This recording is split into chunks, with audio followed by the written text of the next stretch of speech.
Video కనుక నచ్చినట్లయితే like చేయండి. రామ్మూర్తి భాగ్యకి కాల్ చేస్తాడు. హలో నాన్న అని చెప్పేసి అడుగుతూ ఉంటుంది. హాయ్ అమ్మా, ఎలా ఉన్నావు అని చెప్పేసి అడుగుతుండగా, నేను బాగున్నాను నాన్న, నువ్వెలా ఉన్నావు అని చెప్పేసి రామ్మూర్తిని అడుగుతూ ఉంటుంది.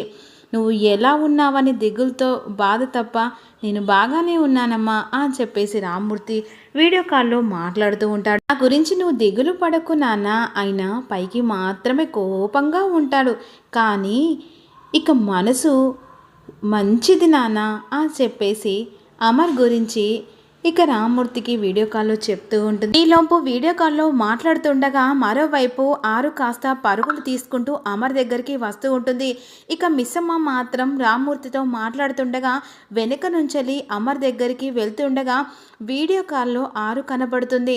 ఒక్కసారిగా రామ్మూర్తి షాక్ అయి అలాగే చూస్తుండగా, నానా నీ మాట్లాడేది వినిపిస్తుందా అని చెప్పేసి మిస్సమ్మ రామ్మూర్తిని వీడియో కాల్లో అడుగుతూ ఉంటుంది. నానా అలా ఉండిపోయారేంటి నాన్న అని చెప్పేసి ఈ విధంగా మిస్సమ్మ రామ్మూర్తిని అడుగుతుండగా అమర్తో ఆరు ఆత్మ మాట్లాడుతుండగా వీడియో కాల్లో కనబడుతూ ఉంటుంది రామ్మూర్తికి. రామ్మూర్తి ఆరు కలిసిన జ్ఞాపకాలు గుర్తు చేసుకుంటూ ఉండగా వెంటనే పక్కనున్న మంగళ కాస్త ఏందట బిగుసుకపోయావు అని చెప్పేసి అంటుండగా ఒక్కసారిగా రామ్మూర్తి ఉలిక్కి పడతాడు.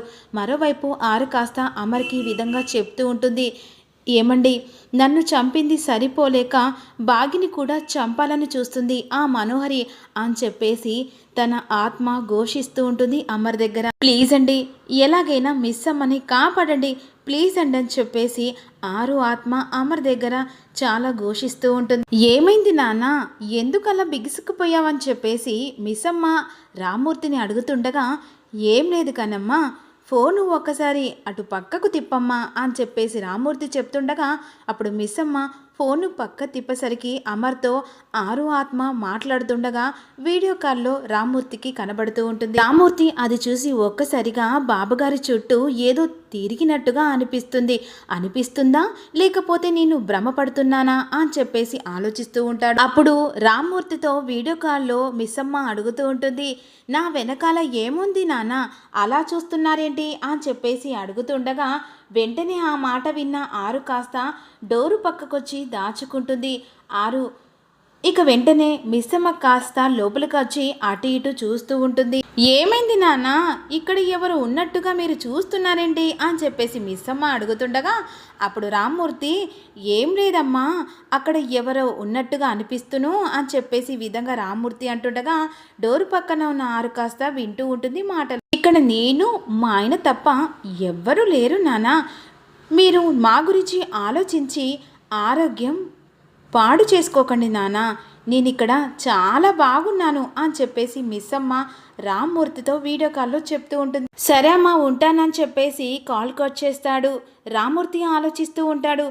నేను చూసినప్పుడు బాబుగారి పక్కన ఎవరో ఉన్నట్టుగా అనిపించింది, కానీ బాగి చూసినప్పుడు ఎవరూ లేదని చెప్తుంది అని చెప్పేసి రామ్మూర్తి ఈ విధంగా అనుకుంటూ ఉంటాడు. మాట విని మంగళ, ఏమయ్యా నువ్వు చూసిన ఆవిడ చూడడానికి ఎలా ఉంటుంది అని చెప్పేసి ఈ విధంగా మంగళ అడుగుతుండగా, చూడడానికి చెప్పడానికి ఏం లేదు, కానీ అక్కడ నేను ఏదో చూసినప్పటి నుంచి నా మనసంతా ఆందోళనగా ఉంది అని చెప్పేసి రామ్మూర్తి బాధపడుతూ ఉంటాడు.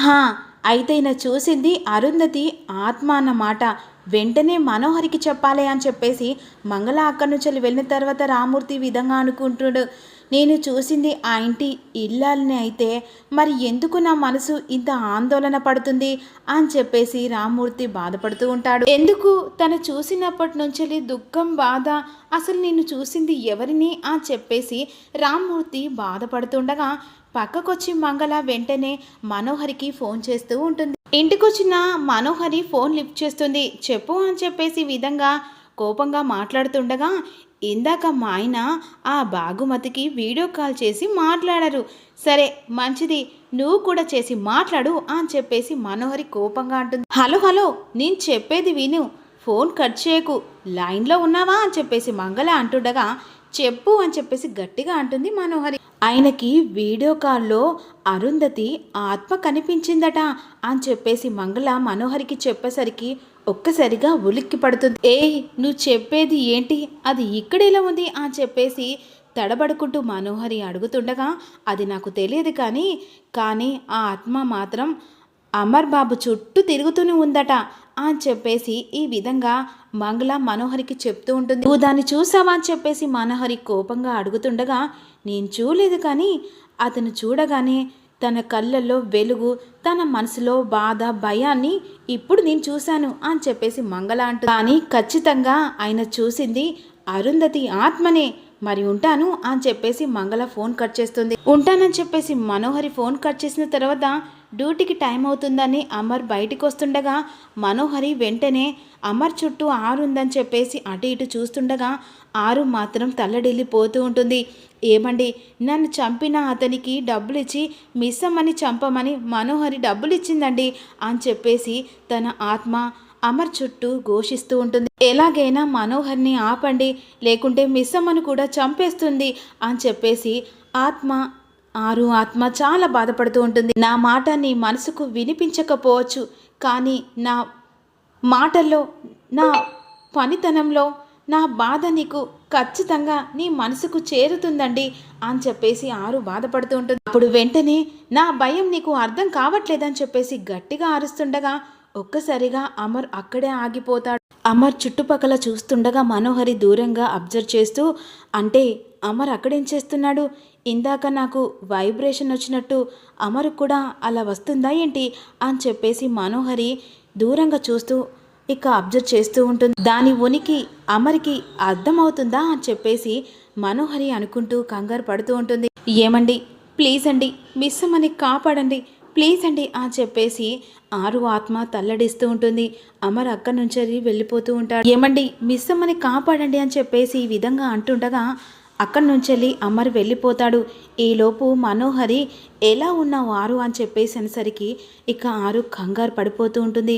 అప్పుడు మనోహరి ఈ విధంగా అంటుంది, నువ్వు ఇక్కడ ఉన్నావని నాకు తెలుసు అని చెప్పేసి మనోహరి అంటుంది. అయినా నేను చంపి పైకి పార్సల్ చేశాను అనుకున్నాను, బట్ నువ్వు మళ్ళీ ఇక్కడ ఏం చేస్తున్నావు అని చెప్పేసి ఆరు చుట్టూ తిరుక్కుంటూ మనోహరి మాట్లాడుతుండగా ఆరు మాత్రం కాస్త కంగారు పడిపోతూ ఉంటుంది. అప్పుడే ఇక్కడి నుంచి వెళ్ళిపోయి ఉంటే నీ యాక్సిడెంట్ అని, నీ తలరాత అని సరిపెట్టుకునేదానివి కదా అని చెప్పేసి మనోహరి అంటూ ఉంటుంది. పాపం నీ ప్రాణ స్నేహితురాలే నీ ప్రాణం తీసిందని తెలుసుకోవాల్సి వచ్చింది అని చెప్పేసి మనోహరి అంటుండగా ఆరు మాత్రం చాలా బాధపడుతూ ఉంటుంది. సరే, నిజం తెలుసుకున్నావు, అయితే ఇప్పుడు ఏంటి?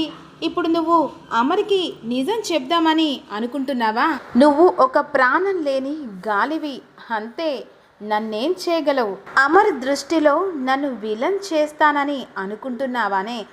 ఇక్కడ నీకు తెలియంది, అర్థం కాంది ఏంటంటే ఇక్కడ విలన్వి నువ్వు. అన్యాయం జరిగింది నాకు దక్కాల్సింది నాకు దక్కబోయేదాన్ని మధ్యలో మీ అందరి గోల ఏంటే? అమర్ నావాడు, అమర్ స్థానం పక్కన నాది. అమర్ నన్ను మాత్రమే ప్రేమించాలి, జీవితాంతం నా వేలు పట్టుకొని అమర్ నడవాలి. ఎవరు మధ్యలోకి వచ్చినా నీకు పట్టిన గతే వాళ్ళకు కూడా పడుతుంది. నువ్వు పెద్ద తప్పు చేస్తున్నావే. ఈ టాపిక్ ఇంతతో వదిలే అని చెప్పేసి ఆరు గట్టిగా అరుస్తూ ఉంటుంది. అమర్ నా సొంతం అయ్యే వరకు ఏది ఆగదు ఆరు అని చెప్పేసి గట్టిగా అరుస్తూ ఉంటుంది మనోహరి. అమర్ ఇద్దరం కలిసి మొదలైన ఈ కథ, నేను అమర్ కలిసిన తర్వాతే ఈ కథ అంతమవుతుంది. అమర్కు నాకు మధ్యలో వచ్చి ఆ బాగుమతి చాలా పెద్ద తప్పు చేసింది అని చెప్పేసి మనోహరి అంటూ ఉంటుంది. ఆ తప్పుకు శిక్ష మరణం. ఇక బాగుమతి చచ్చిన తర్వాత ఎలా చచ్చిందో అర్థం కాదు. తను పైకి వచ్చిన తర్వాత బాగా ఎక్స్ప్లెయిన్ చేయి మను అని చెప్పేసి గట్టిగా పట్టుకోబోతుండగా అక్కడి నుంచి మనోహరి వెళ్తుంది. చీకట్లో వెనుక నుంచి వచ్చి నన్ను పొడి చేశాని, ఇక పొడిచాను అని చెప్పేసి విర్రవీగుతున్నావా? ఇప్పుడే యుద్ధం మొదలైంది అని చెప్పేసి ఆరు అంటే మిస్ అమ్మ నీడను కూడా తాకనివ్వను. నాకు ప్రాణం లేకపోవచ్చు, నేను గాలినే ఉండొచ్చు, కానీ నిన్ను ఆపేది, నిన్ను ఓడించేది మాత్రం ఈ ప్రాణ స్నేహితురాలు ఈ అరుంధతినే అని చెప్పేసి ఈ విధంగా ఆరు అనుకుంటూ ఉంటుంది. ఇక మనోహరి మాటలు గుర్తు చేసుకుంటూ బాధపడుతూ ఉంటుంది ఆరు. ఈలోపు మామయ్య అని చెప్పేసి అలా పిలుచుకుంటూ వస్తూ ఉంటుంది. ఇక నిర్మల మిస్సమ్మ అని చెప్పేసి అమర్ తండ్రి పిలుస్తూ ఉంటాడు. మిస్సమ్మ అని చెప్పేసి పిలుస్తుండగా వస్తున్నాను మామయ్య గారు వచ్చేసారా అని చెప్పేసి నిర్మల అంటుండగా వచ్చేసాను అని చెప్పేసి విధంగా అంటుండగా కిటికీ దగ్గర నుంచి ఆరు చూస్తూ ఉంటుంది. దర్శనం ఎలా జరిగింది అని చెప్పేసి నిర్మల అడుగుతుండగా చాలా బాగా జరిగింది. ఆ పరమేశ్వరుని దర్శించితే ఇక మనసు నిర్మలం కాలేదే అని చెప్పేసి విధంగా అంటాడు. 2 రోజులు ఏం పూజలు చేయించారు అంకుల్ అని చెప్పేసి మనోహరి అంటుండగా ఇంట్లో ఒక పిశాచి తిష్ట వేసుకొని ఉంది మనోహరి. ఎన్ని పూజలు చేసినా అది మాత్రం పోవడం లేదు. అందుకే మానవ శక్తికి దైవ శక్తిని తోడైనా ఆ పిశాచిని తరిమి కొట్టొచ్చని స్పెషల్ పూజ చేయించారు మామయ్య గారు అని చెప్పేసి మనోహరికి ఒక చిన్న వాట దెబ్బ రుచిలాగా చెప్తూ ఉంటుంది మిస్సమ్మకు.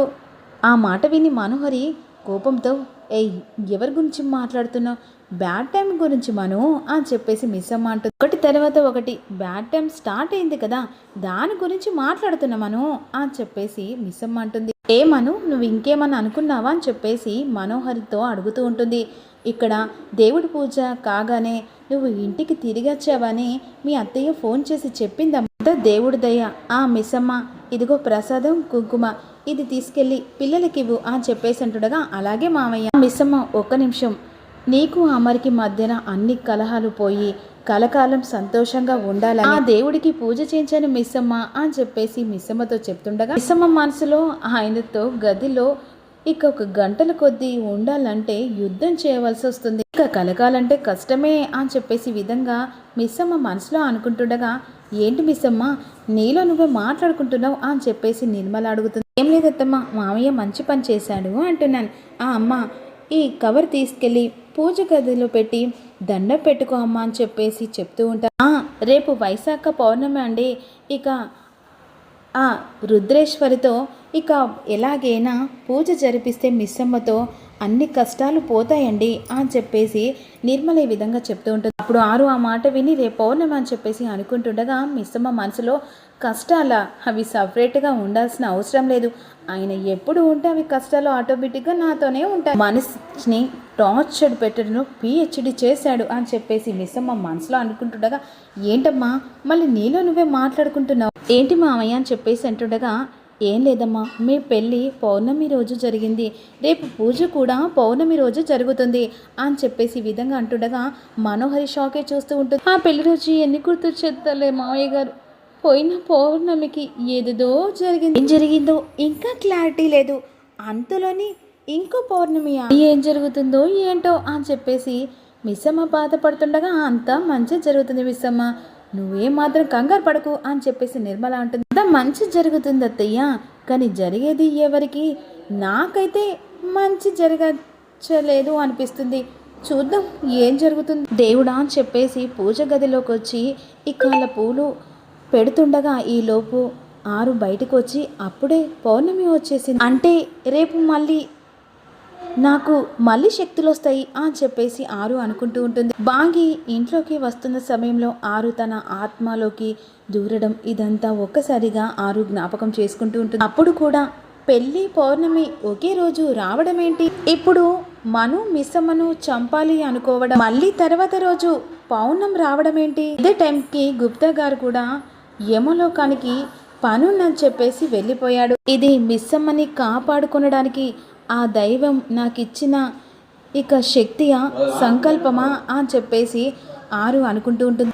సరిగ్గా పౌర్ణమి రోజు జరగబోయే సమరంలో విజయం ఎవరిది, ఇప్పుడు మనోహరి పగ గెలుస్తుందా లేకుంటే నా ప్రేమ గెలుస్తుందా, పగతో రగిలిపోతూ నా కుటుంబం మీదకి వస్తున్న ఆ రాక్షసిని నేనే ఆపుతా అని చెప్పేసి ఆరు సంకల్పించుకుంటుంది. ఇక మనోహరి మీద యుద్ధాన్ని పిల్లలందరూ కలిసి ఒక దగ్గర గ్రూప్ అవుతారు. ఇక మిస్స మీద యుద్ధం చేయడానికి ఒక ఐడియా వచ్చింది, ఇక ఐడియా ముందు చెప్పు, అది ఏంటో నేను చెప్తానని చెప్పేసి అమ్మో అప్పుడు అంజు పాప నా తెలివితేటలు చూసి మీ అందరికీ కుళ్ళు, ముందు ప్లాన్ చెప్పు అని చెప్పేసి అంటుండగా ఇప్పుడు మిస్సమ్మ ప్రసాదం తీసుకోనికి మనకివ్వడానికి మన దగ్గరికి వస్తుంది, అయితే మిస్సమ్మకి మన స్టైల్లో గ్రాండ్గా వెల్కమ్ చెప్దామా. ఇక మరోవైపేమో మనోహరి మాంత్రికుడు మాటలు గుర్తు చేసుకుంటూ ఉంటుంది. రేపు పౌర్ణమి నిజంగానే ఆరుకు ఇక శక్తులు వస్తాయని చెప్పేసి కంగారు పడుతూ ఉంటుంది. రాబోయే ఎపిసోడ్ ఫుల్ ఎపిసోడ్ మీకు రెగ్యులర్ కావాలంటే చిన్న లైక్ చేయండి అబ్బా.